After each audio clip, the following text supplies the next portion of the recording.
Ok, pero que de todas maneras lo que iban a obtener lo iba a recibir como beneficio el país, es decir, Pemex en principio el país como tal, ¿no? como tal, sí.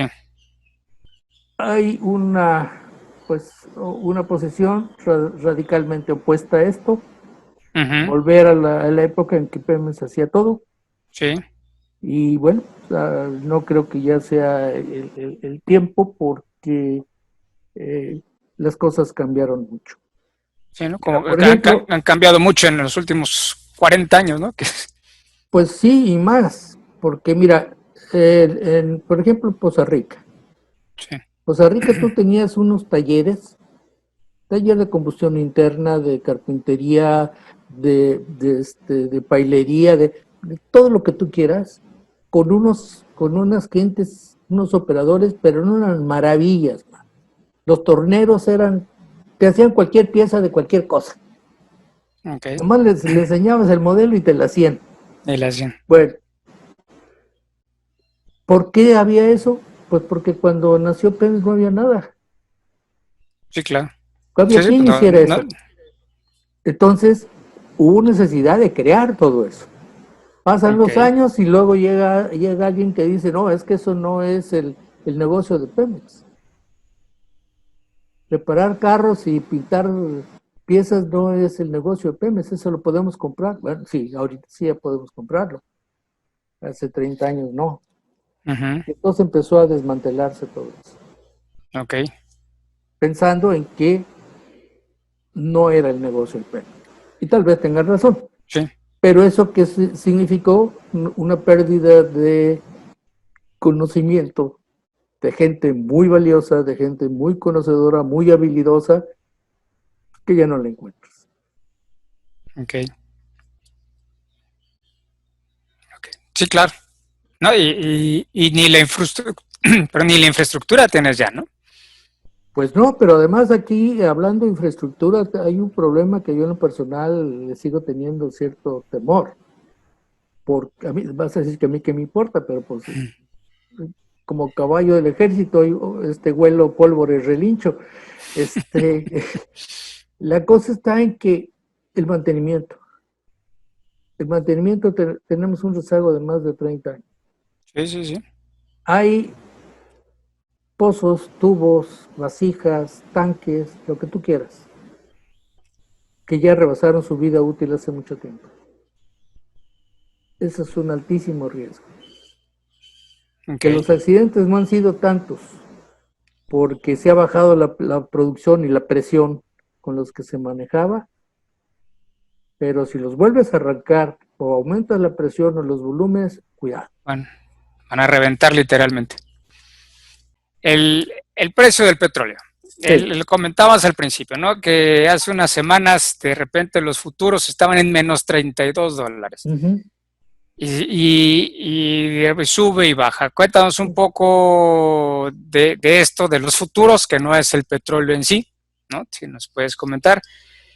Y por qué son esas subidas y esas bajadas, ¿no? ¿De qué depende esas subidas y esas Bueno, bajadas mira, del petróleo? eh, el origen de cómo se vendía y se compraba nació junto con la industria. Originalmente llegaban la gente a caballo a los pozos y ahí se ponían de acuerdo y hacía la transacción del petróleo que compraban. Ahí in situ. Posteriormente llegaron a algunos de los pueblos, ciudades más importantes, como Titusville, y ahí se formaban unas,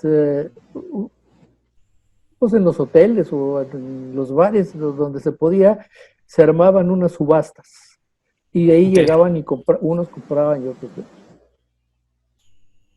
Durante mucho tiempo el mercado estuvo en manos de los compradores.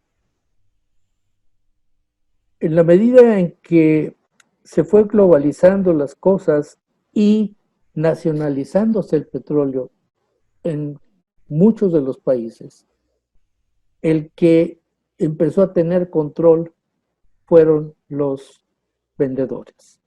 De ahí ok, Lopep y de ahí la empresa, digo, la Unión de Gas, que es similar a la OPEP, etcétera, a controlar los precios. Y así ha sido y se ha mantenido durante muchos años. Las compañías grandes en una época fueron las que dominaban, ahorita son las empresas estatales las que dominan los precios. Ahora bien, cuando uno de los productores grandes entra en guerra o en guerras, o son invadidos o invaden y demás, automáticamente los precios empiezan a variar. Okay. La base es muy simple de entender, es las leyes del mercado, la ley de la oferta y de la demanda. Si hay poco petróleo y mucha demanda, el precio sube. Si hay riesgo de que la oferta pueda disminuir, también el petróleo sube o puede bajar. Y entonces sí decía un exdirector de Pemex, que cualquier gráfica de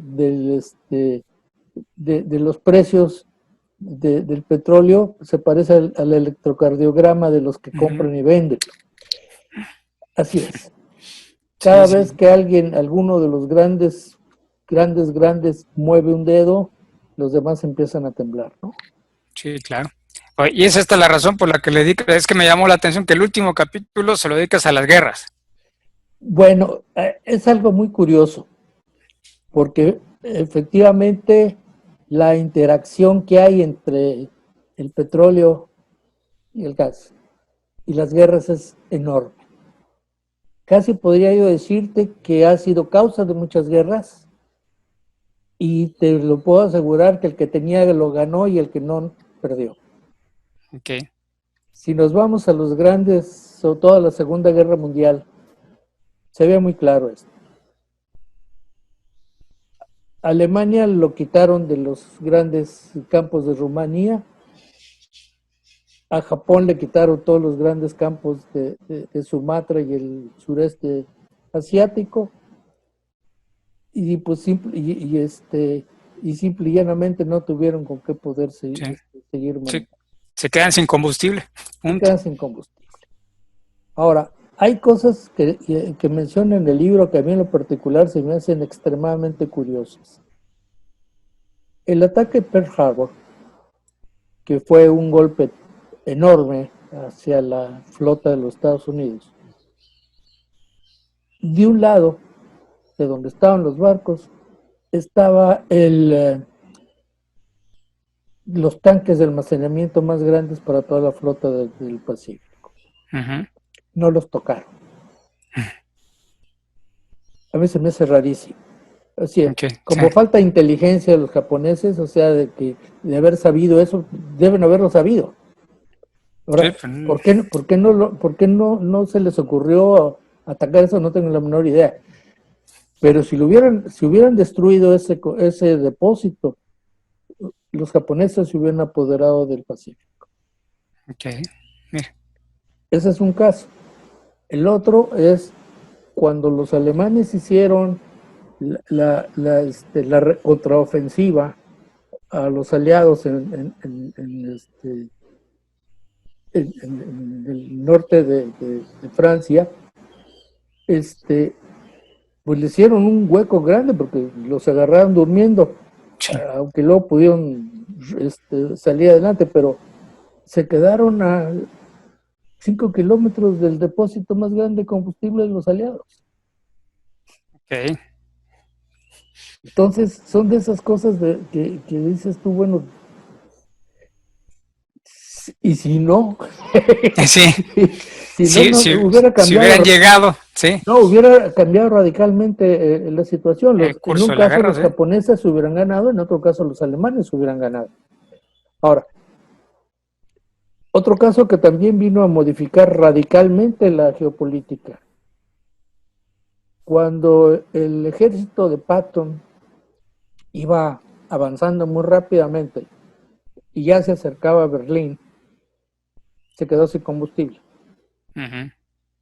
y Eisenhower tenía la disyuntiva de mandar el combustible al ejército de Patton o al segundo ejército, no me acuerdo, Wilson, no me acuerdo ahorita el nombre del general, pero que apoyaba a Montgomery para Ok.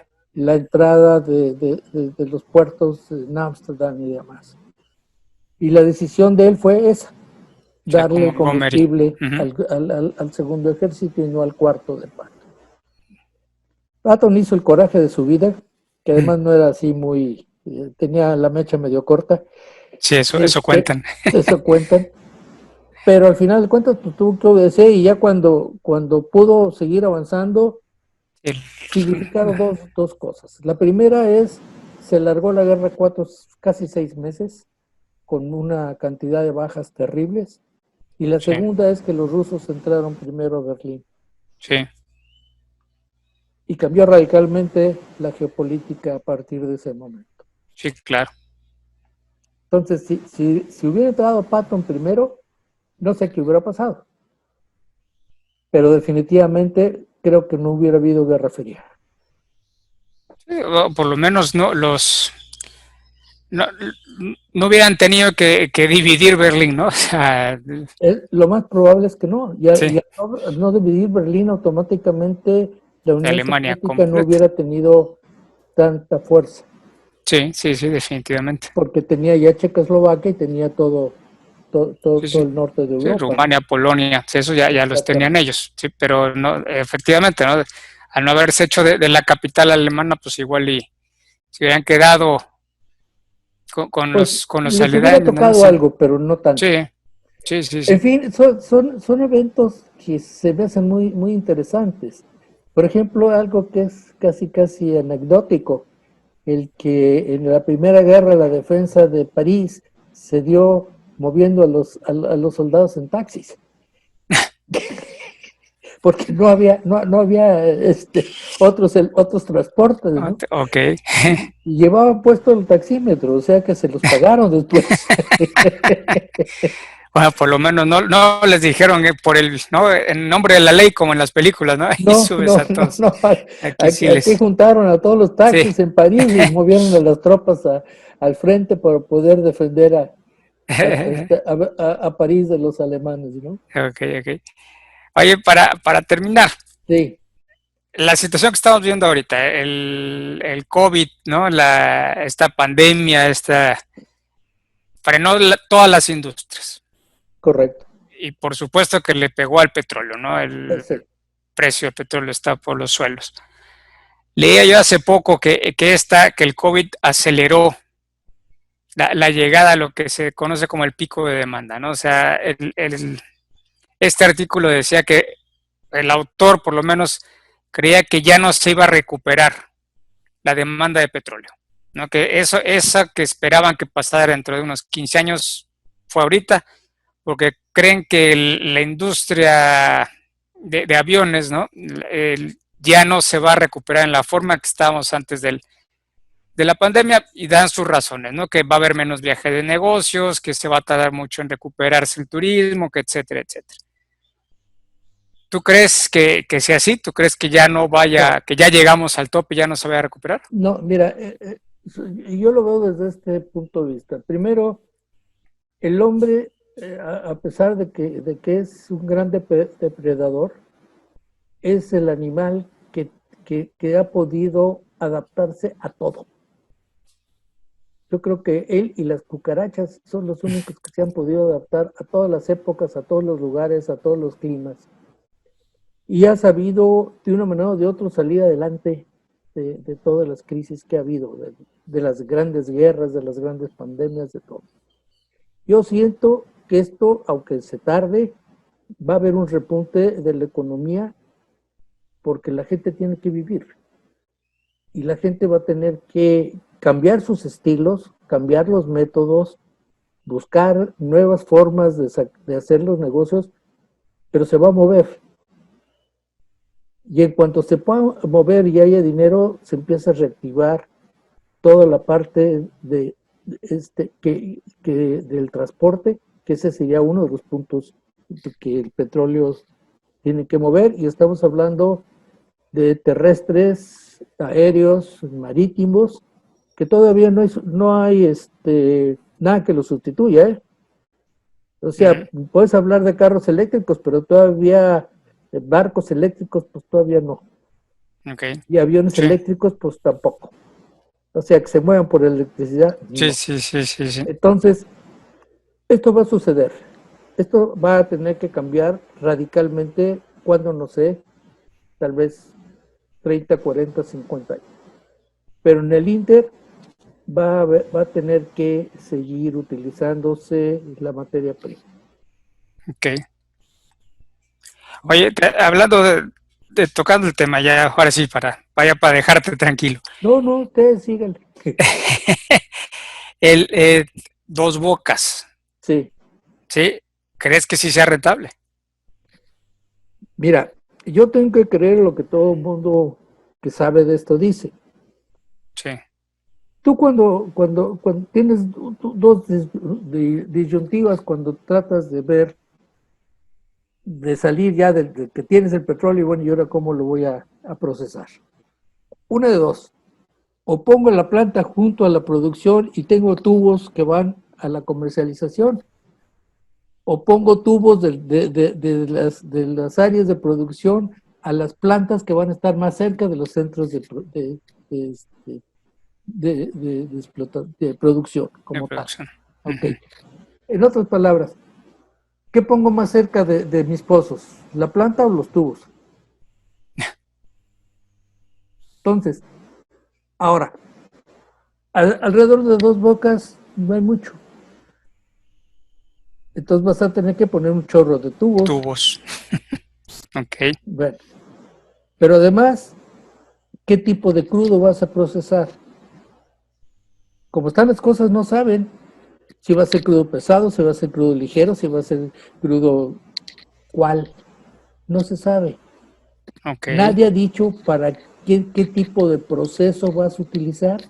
O sea, no saben para qué se está diseñando, para qué se diseñó la planta, No, no lo sé. la refinería. Nadie ha dicho eso. Entonces yo Ok. no te puedo decir, es que, oye, pues ¿y de dónde van a sacar ese crudo? Sí. ¿Quién sabe? Entonces, pues para mí es una incógnita. Ahora, el lugar como tal, pues es fatal, mano, porque pues son ciénagas. Ujú. Entonces, pues, no creo que sea el lugar más adecuado. Ahora, Sí, los no. tubos, pues te van a costar un chorro de tres montones, porque van a tener que ser tubos lacustres.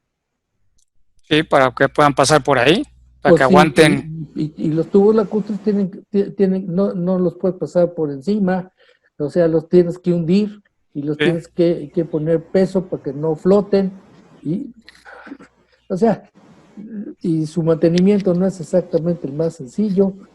sí, no. Entonces, el costo de transporte de los productos que ahí se generen hacia hacia las áreas de consumo va a ser caro. Ok. Entonces, ahora, si no sé qué tipo de crudo van a procesar, tampoco te puedo decir si dentro de 5 años va a haber ese tipo de crudo, Mm, cierto. Sí, sí, por supuesto. porque los planes de expansión y demás no están muy claros, o sea, Tampoco. tampoco. Ahora, imagínate tú que todo el área, por ejemplo, del Palo Cañón, es decir, del Chicontepec, de acá del norte, todos los pozos tienen que fracturarse, todo, Ujú. si no, no Ya no van a produce. producir. Y Sí. se está fracturando desde los años 50, ¿sí? O Ok. sea, los que dicen que es nuevo no tienen la menor idea de lo que están hablando. Entonces, si el presidente está totalmente en contra En del contra, fracking, ¿no? Ya dijeron que no van a hacer fracking, bueno, ¿no? acaba de Entonces. salir dos notas contradictorias. Una Ujú. que CNER había autorizado siete proyectos que llevan fracturamiento, y al día Ujú. siguiente el presidente dijo: yo no he aprobado nada. Sí, sí, sí. Entonces, pues, bajo esas condiciones, pues a saber qué tipo de crudo van a utilizar. Ok. ¿Y de dónde? Pues, ¿sí? Ahora, todos los que saben de eso dicen que no es viable. Pues yo les creo. Ok. Los expertos, incluyendo a ti, dicen que no.